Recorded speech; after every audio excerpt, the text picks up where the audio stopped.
Exactly when you're in the midst of a war or about to go into a war that you need your freedom of speech. You need the most sharp and honest discussion of what is going on because lives are at stake. War is a matter of life and death. That's when you need to make sure you're doing the right thing in national policy.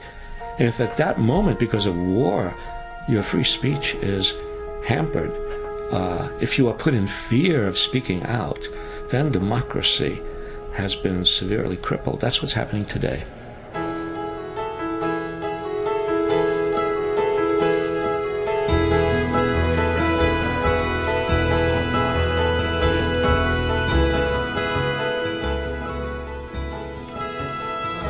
In 1999, ABC asked Dr. Zinn what was on his mind at the close of the century.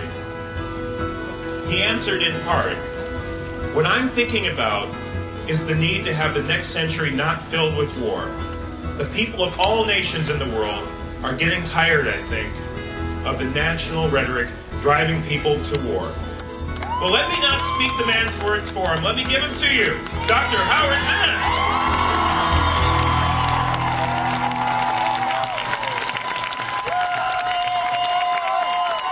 I haven't seen a crowd like this, really, for a very long time, and it's really heartening to be here. This is democracy, and democracy is not there. Democracy is not in the White House. We can't find democracy in Congress or the Supreme Court. This is where democracy is, places like this all over the country.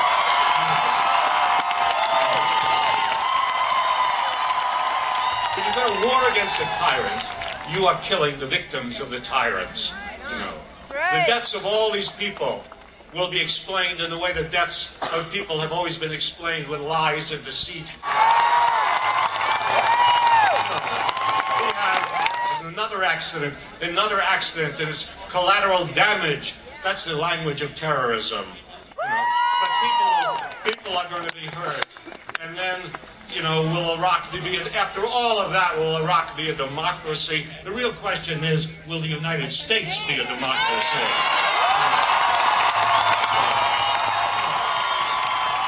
And so if we go to war, you know, we may not lose many Americans. All that we'll lose will be the soul of America. You know,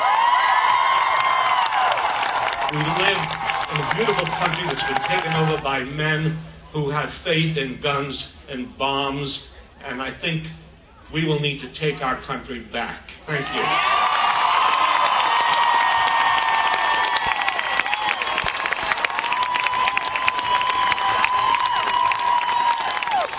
Dr. Howard Zinn.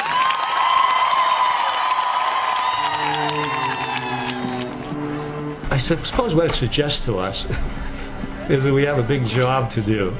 A very big job to do.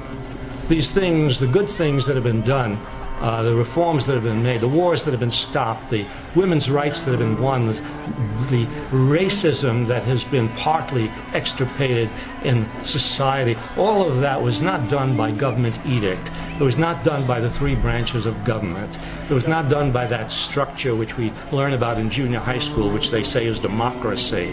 It was all done by citizens' movements. And keep in mind that great movements in the past have arisen from small movements, from tiny clusters of people that have gotten together here and there.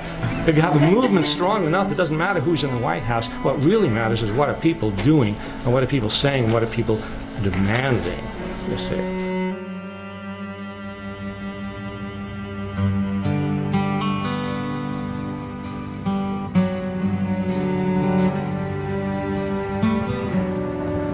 To be hopeful in bad times is not just foolishly romantic.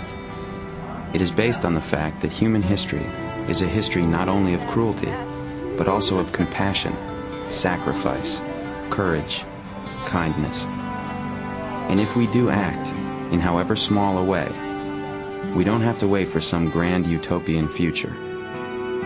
The future is an infinite succession of presents, and to live now, as we think human beings should live, in defiance of all that is bad around us, is itself a marvelous victory.